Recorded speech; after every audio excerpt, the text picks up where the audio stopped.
Can you hear me?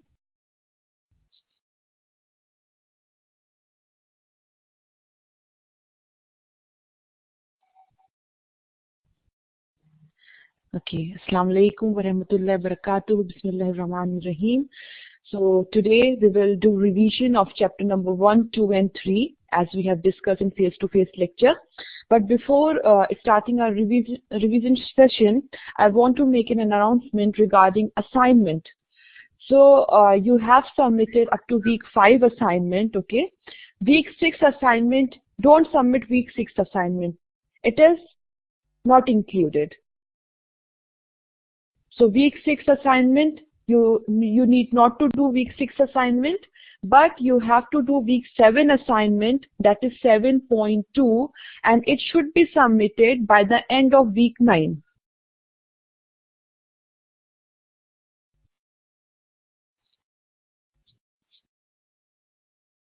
Is it okay?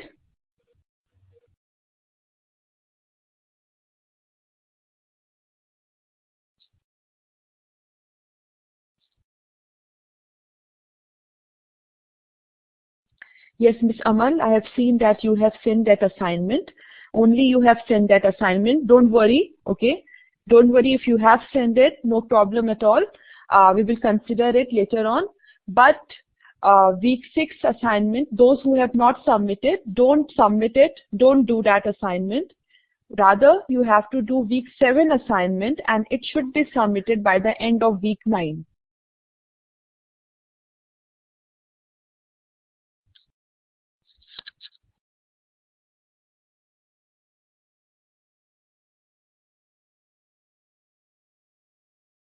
Week 7, yes. Week 7, it is 7.2. Assignment 7.2. Okay. It's a scenario. It's a project-based assignment. You have to submit it by the end of week 9. Is it okay?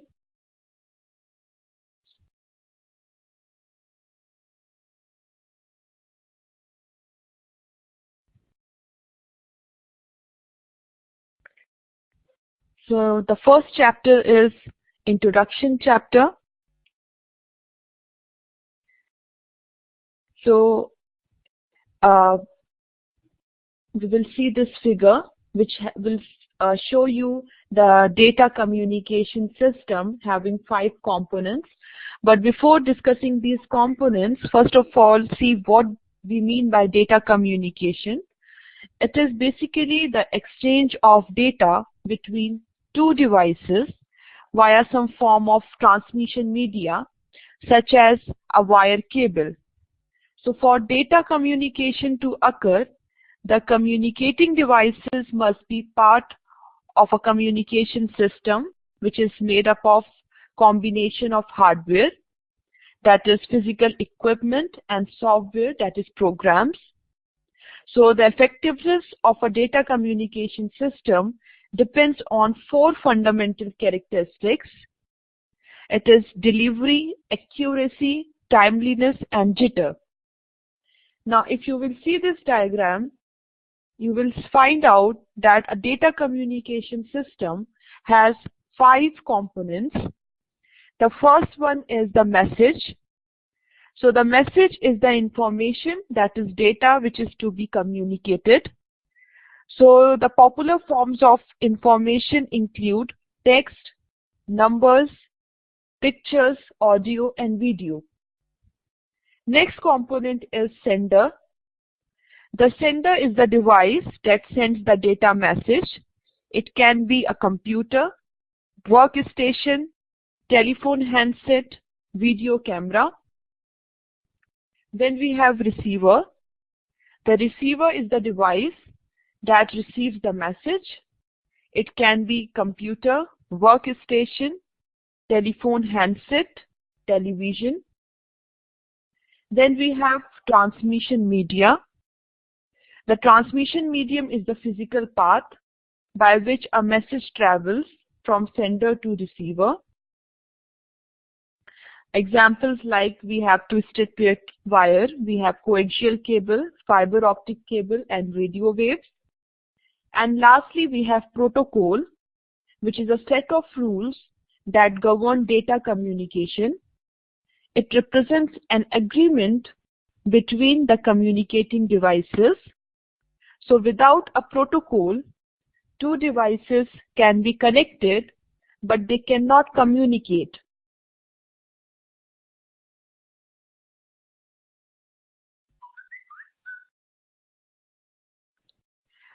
So the information today comes in different forms, such as text, number, images, audio, and video.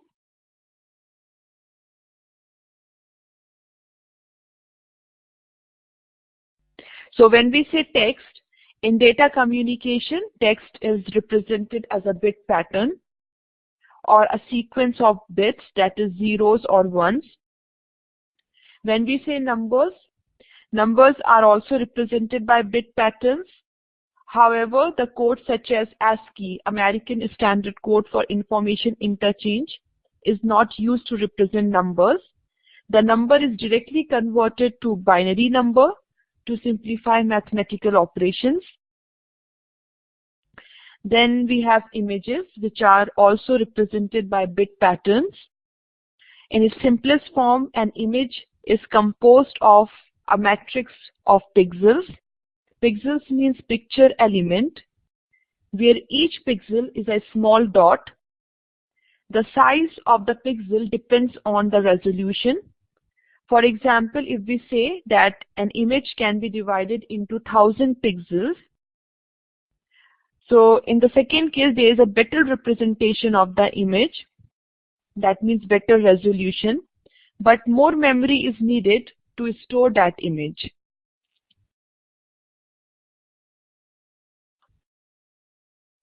Then we have audio, which refers to the recording or broadcasting of sound or music.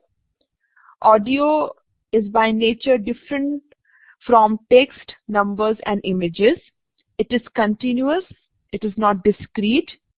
Even when we use a microphone to change voice or music to an electric signal, we create a continuous signal. Then we have video, which refers to the recording or broadcasting of a picture or movie. So video can either be produced as a continuous entity, for example by TV camera, or it can be a combination of images, each a discrete entity, arranged to convey the idea of motion.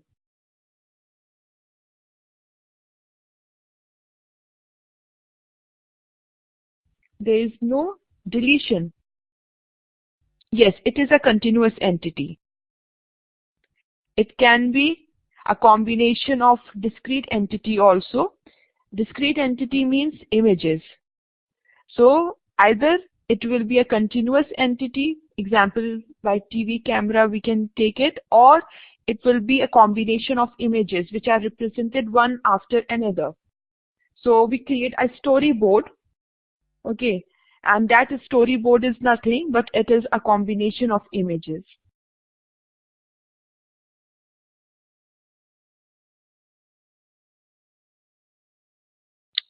Now, the communication between two devices can be simplex, it can be half duplex, or full duplex.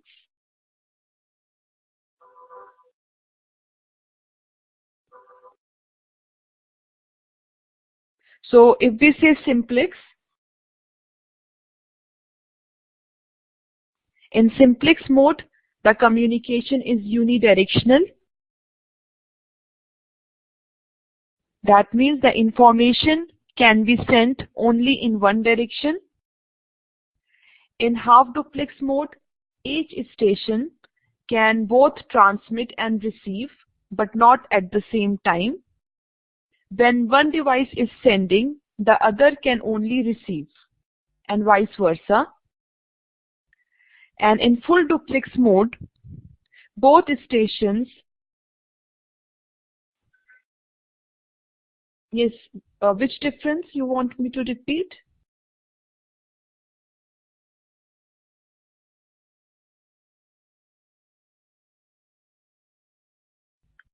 Between half and full, yes.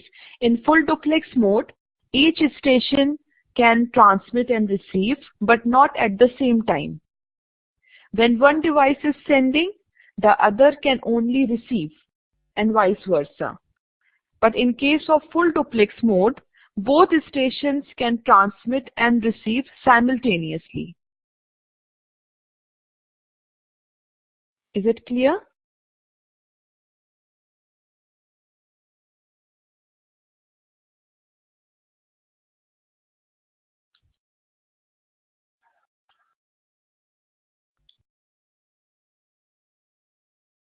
Okay, good. What about others?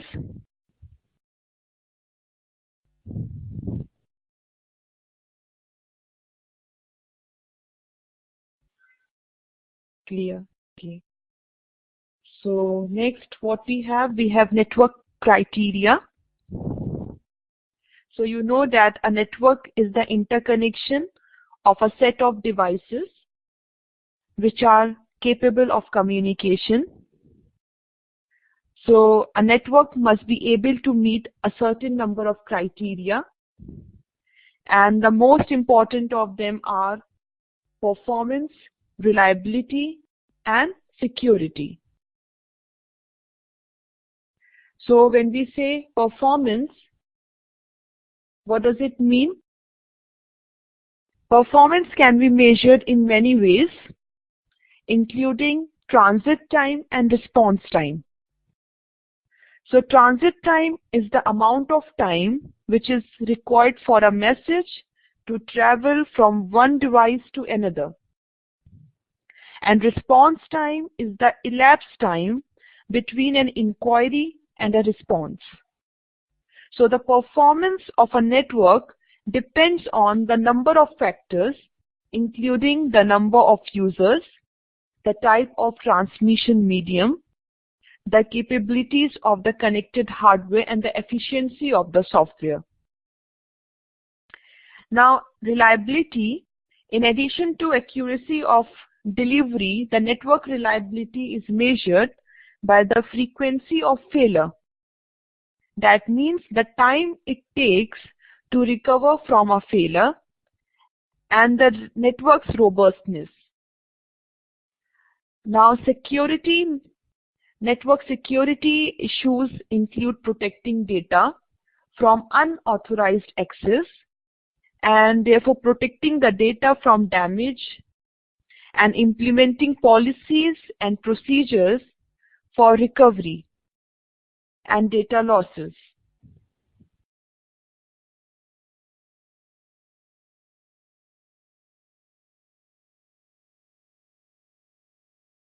So, physical structure,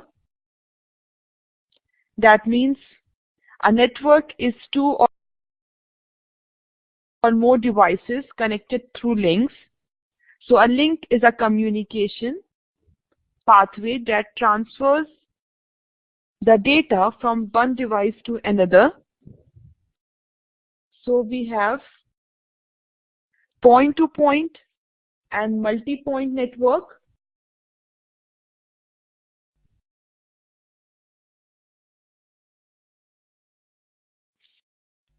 So a point-to-point connection provides a dedicated link between two devices. The entire capacity of the link is reserved for transmission between those two devices. And in case of multi-point, it is also called multi-drop connection. In this, more than two specific devices share a single link.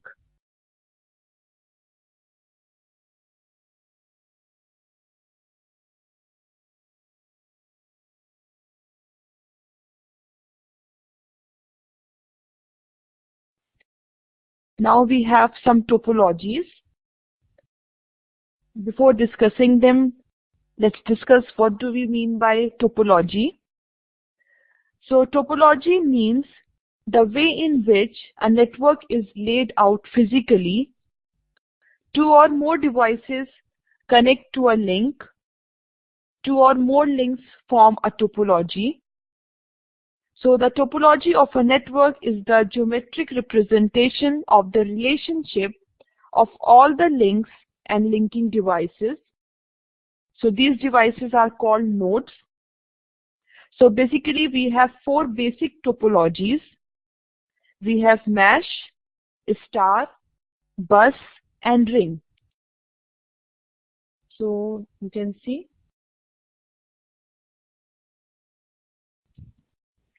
in mesh topology,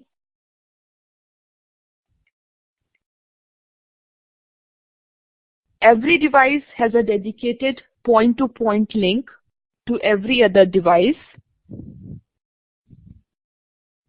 In case of star topology, each device has dedicated point-to-point link only to a central controller, which is called hub.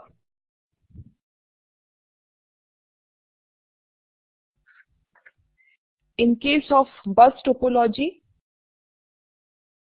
we have one cable which acts as a backbone to link all the devices in a network. So nodes are connected to the bus cable by drop lines and taps.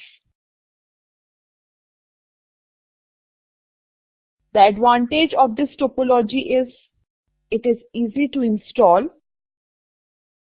as backbone cable can be laid along the most efficient path and it is connected to the nodes.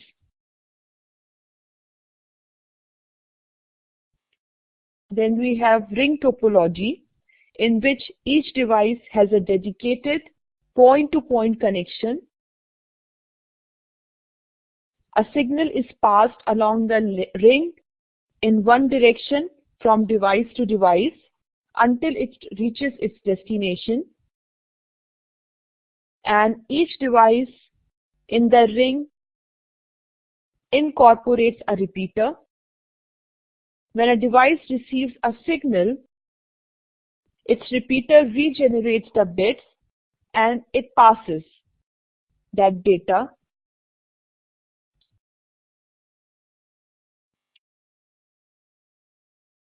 Now there are different types of networks that we have. The first one is the local area network. We have wide area network also. So local area network is usually privately owned and it connects some hosts in a single office, building or campus. So depending on the needs of an organization, a local area network can be as simple as 2 PCs and a printer in someone's home office, or it can extend throughout a company and include audio and video devices. Then we have wide area network, which is also an interconnection of devices capable of communication. But the difference between LAN and WAN is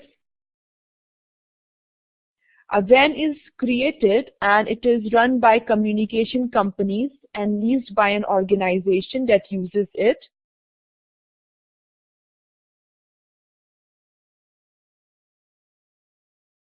Then we have Internet. Internet means interconnection of more than one network, or we can say it is basically the network of networks.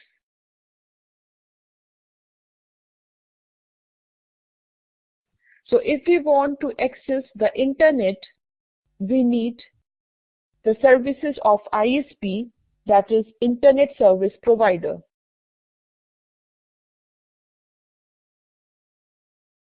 Now we have chapter number 2.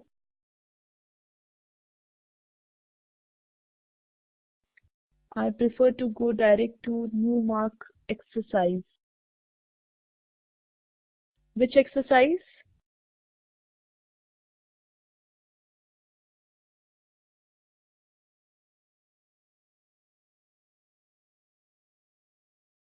Yes, Munera. Which exercise you are talking about? Chapter number 3? Yes, chapter number 3 questions I will discuss in face-to-face lecture, because I think it's much better. We will discuss the examples of chapter number 3, numerical examples of chapter number 3 in face-to-face lecture next week, inshallah. Don't worry. No, not today. In face-to-face lecture, it will be much better. Now we have network models. So we have OSI model. OSI is Open System Interconnect Model. An open system is a set of protocols that allows any two different systems to communicate. So the purpose of OSI model is to show how to facilitate communication between different systems without requiring changes to the logic of the underlying hardware and software. So the OSI model is not a protocol, it is a model for understanding and designing a network architecture that is flexible, robust, and interoperable. So the OSI model was intended to be the basis for the creation of protocols in OSI stack. It is a layered framework for the design of network systems that allows communication between all types of computer systems. It consists of 7 separate but related layers, each of which defines a part of the process of moving information across the network. So the layers that we have are physical layer, data link layer, network layer, transport layer, session layer, presentation layer, and application layer.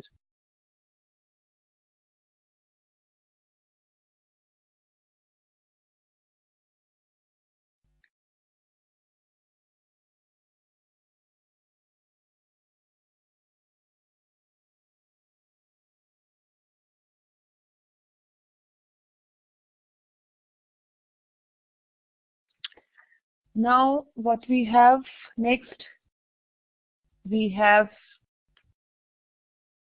TCP/IP layer also, that is Transmission Control Protocol and Internet Protocol suite. So here we have application layer, which is the combination of session, presentation, and application layer. So here we have just 5 layers instead of 7. So when we compare these two models, we find that the 2 layers, session and presentation, are missing from TCP/IP protocol suite. So these 2 layers were not added to the TCP/IP protocol suite after the publication of OSI model.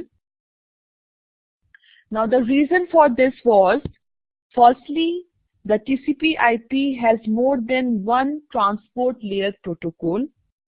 So some of the functionalities of the session layer are available in some of the transport layer protocols. And secondly, the application layer is not only one piece of software. Many applications can be developed at this layer. So if one of the functionalities in the session and presentation layers are needed for a particular application, they can be included in the development of that piece of software.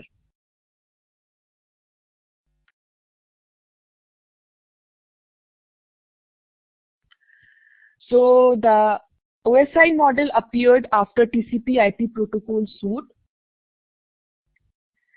So the reason for this is, firstly, the OSI model was completed when TCP/IP was fully in place, and a lot of time and money has been spent in the suite. So changing it will cost a lot. Secondly, some layers in the OSI model were never fully defined. So for example, although the services provided by the presentation and the session layers were listed in the document, the actual protocols for these 2 layers were not fully defined, nor they were fully described, and the corresponding software was not fully developed. And lastly, when OSI was implemented by an organization in a different application, it did not show a high enough level of performance to entice the Internet Authority to switch from a TCP/IP protocol suite to the OSI model.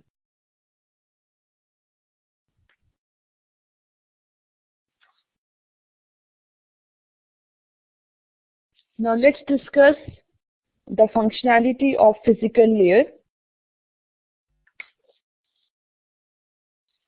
The physical layer is to move the data in the form of electromagnetic signals. This is a function of physical layer.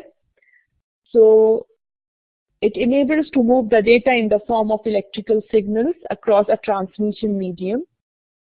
For example, a photograph must first be changed to a form that transmission media can accept. So for transmission, the data needs to be changed to signals. So we have two types of signals, analog signals and digital signals. Analog signals refer to an entity that is continuous, and digital signal refers to an entity that is discrete. Now, here you can see analog signal and digital signal. So analog data refers to the information that is continuous, and digital data refers to the information that has discrete states. For example, an analog clock that has hour, minute, and second hands give information in a continuous form, and the digital clock reports the hours and minutes that changes suddenly. So analog data, such as sound made by human voice, take on continuous values. So this is also called sine wave. The analog signal wave is also called sine wave.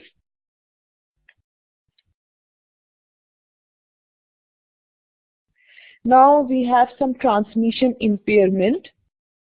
So signals travel through transmission media which are not perfect. So the imperfection causes signal impairment.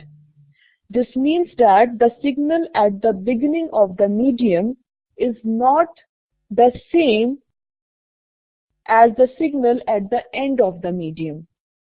So that means what is sent is not what is received. So there are three causes of impairment. They are attenuation, distortion, and noise. Now the first is attenuation. It means that loss of energy. So when a signal travels through a medium, it loses some of its energy in overcoming the resistance of the medium. So that's why when a wire carries electrical signals, it gets warm. So some of the electrical energy in the signal is converted to heat, and to compensate for this loss, amplifiers are used to amplify the signal.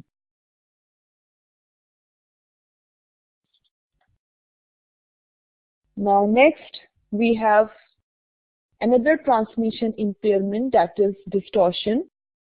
So distortion means that the signal changes its form or shape. So distortion can occur in a composite signal made up of different frequencies. So each signal component has its own propagation speed through a medium and its own delay in arriving at the final destination. So differences in delay may create a difference in phase, and if the delay is not exactly the same as the period duration. So in other words, if signal components at the receiver have phases different from what they had at the sender, the shape of the composite signal is therefore not the same. And next one we have noise. Noise is another cause of impairment. There are several types of noise, such as thermal noise, induced noise, crosstalk, and impulse noise, which may corrupt the signal. So thermal noise is the random motion of electrons in a wire which creates an extra signal not originally sent by the transmitter. Induced noise comes from sources such as motors and appliances. So these devices act as a sending antenna and the transmission medium acts as the receiving antenna. Then we have crosstalk, and it is the effect of one wire on the other. So one wire acts as a sending antenna and the other acts as a receiving antenna. Then we have impulse noise. So it is a spike. A spike means a signal which has high energy in a very short time that comes from power lines, lightning,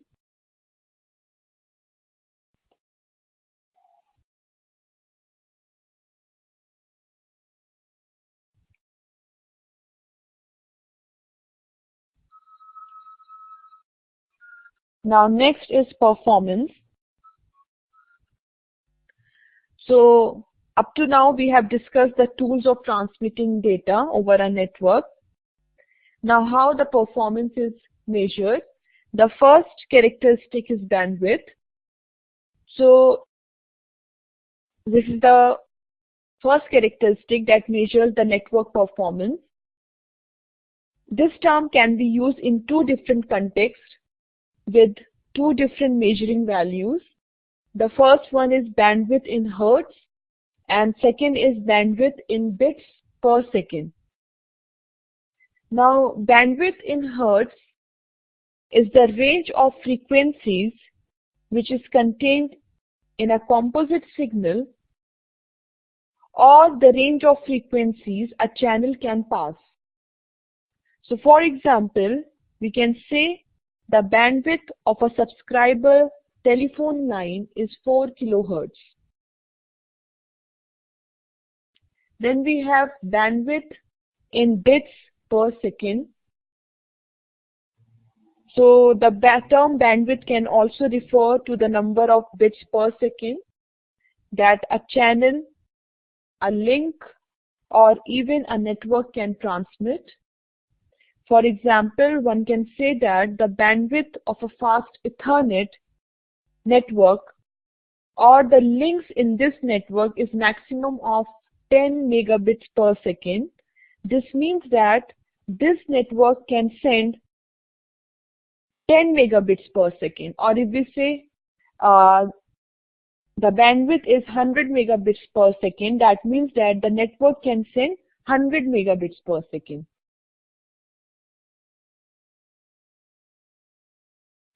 Next we have throughput. The throughput is a measure of how fast we can actually send the data through a network. So for example, we may have a link with a bandwidth of 1 megabits per second, but the devices connected to the end of the link may handle only 200 kilobits per second. This means that we cannot send more than 200 kilobits per second through this link. So you can imagine a highway which is designed to transmit 1,000 cars per minute from one point to another. So even if there is a congestion on the road, this figure can be reduced to 100 cars per second. So the bandwidth is 1,000 cars per minute, but the throughput is 100 cars per minute. So this is the basic difference between the bandwidth and throughput. And then we have latency. Latency means delay. So it defines that how long it takes for an entire message to completely arrive at the destination from the time the first bit is sent out from the source. So we can say that the latency is made up of propagation time, transmission time, queuing time, and processing delay. And lastly, we have jitter. So this is another performance issue. So we can say that jitter is a problem if different packets of data encounter different delays and the application using the data at the receiver side is time sensitive. Suppose audio and video data, for example. So if the delay for the first packet is 20 milliseconds, for the second is 45 milliseconds, and for the third is 40 milliseconds, then the real-time application that uses the packets faces jitter. So with this, we came to an end. We have discussed some of the basic concepts which are included in chapter number 1, 2, and 3. Inshallah, in next week face-to-face lecture, I will discuss the numerical examples of chapter number 3. And in virtual lecture, I will discuss chapter number 7, 9, and 12. Chapter 13 we have already discussed in face-to-face lecture this week. And again, I want to remind you about assignment.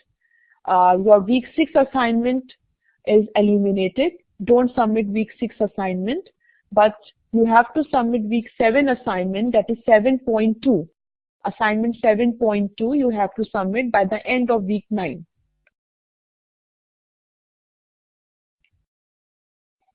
So this was all about today. Inshallah, we will meet in next face-to-face lecture. I'm still here until 9 p.m. If you have any query, you may ask. Otherwise, we will meet in next face-to-face lecture. Till then, take care all of you. Assalamu alaikum.